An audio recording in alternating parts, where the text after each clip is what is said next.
اور ایک دفعہ جب ابو جہل پٹائی کر رہا تھا عبداللہ ابن مسعود کی، دھکا مار کے چلا گیا. یہ سب کچھ عمر سیریز میں فلمایا قطر والوں نے. تو اب وہ نیچے گرے پڑے ہوئے ہیں. حضرت عمر وہاں سے گزر رہے ہوتے ہیں, ابھی اسلام نہیں قبول کیا ہوتا. تو وہ ہاتھ پکڑ کے اسے اٹھاتے ہیں. تو عبداللہ بن مسعود کی زبان سے نکل جاتا ہے کہ واللہ تم ان دونوں میں سے بہتر ہو.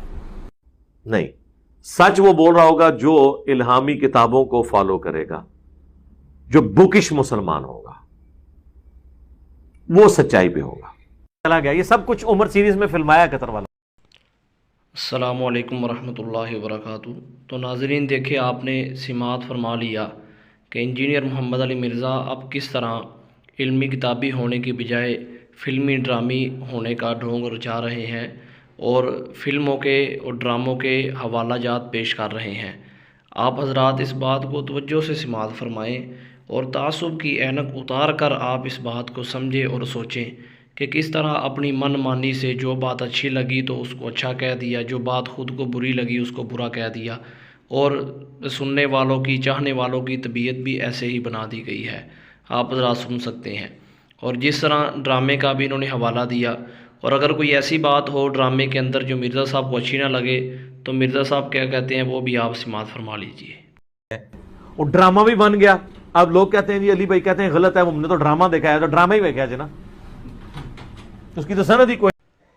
ہاں تو ناظرین, آپ نے سن لیا کہ جب کسی اپنے ناپسندیدہ بات کی طرف کوئی گفتگو کرتا ہے تو اس میں مرزا صاحب کیا کہتے ہیں.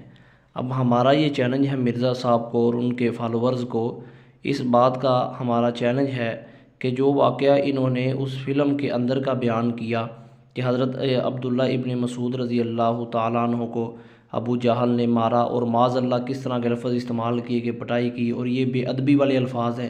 یہ اپنے والد محترم کے بارے میں اس طرح استعمال نہیں کر سکتے, یا کسی مکرم شخصیت کے بارے میں ایسے لفظ استعمال نہیں کر سکتے. لیکن آپ دیکھیں کہ مرزا جہلمی کس طرح جو ہے حضرت عبداللہ بن مسعود رضی اللہ تعالیٰ عنہ نبی علیہ الصلاۃ والسلام کے جلیل القدر صحابی ہیں, ان کے بارے میں ایسے لفظ استعمال کر رہا ہے. تو خیر یہ اس کی گفتگو کا انداز ہی ایسا ہے. اصل بات یہ ہے کہ چیلنج ہے ہمارا مرزا صاحب کو اور ان کے اسٹوڈنٹ کو کہ وہ یہ واقعہ جو یہ انہوں نے بیان کیا اس فلم کے حوالے سے کہ لوگوں کو فلموں کے جواز کی طرف انہوں نے لگا دیا, یہ واقعہ صحیح سند کے ساتھ یہ کس کتاب میں ہے اور اس کی سند لازمی دکھا دیں. یہ ضرور بھی ضرور جو ہے اس واقعے کی سند دکھا دیں کہ حضرت عبداللہ بن مسعود رضی اللہ تعالیٰ عنہ کو ابو جہل مار رہا تھا, اور حضرت عمر رضی اللہ تعالیٰ عنہ اس وقت مسلمان نہیں ہوئے تھے, انہوں نے پکڑ کر اٹھایا وغیرہ. یہ جو واقعہ انہوں نے بیان کیا ہے اس واقعہ کی یہ سند دکھائیں اور دکھائیں کہ کس کتاب کے اندر یہ واقعہ موجود ہے. اگر نہیں دکھا سکتے تو سمجھ لیں یہ علمی کتابی نہیں ہے بلکہ یہ فلموں کی طرف ہی ایک انہوں نے توجہ کروا دی ہے.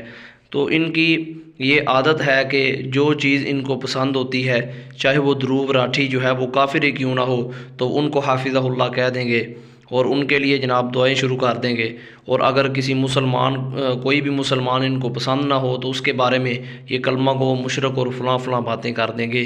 یہ ان کی اپنی من گڑت اور گڑی ہوئی باتیں ہیں, اور افسوس ہے کہ ان کے جو چاہنے والے ہیں, ان کے فالوورز ہیں, وہ خود کو علمی کتابی کہتے ہیں لیکن وہ عقیدت کے اندر اتنا محو ہو گئے کہ انہوں نے مرزا صاحب کی اتنی بڑی بڑی غلطیوں کے جو بلنڈر کیے ہیں ان کی طرف ان کی توجہ ہی نہیں جاتی.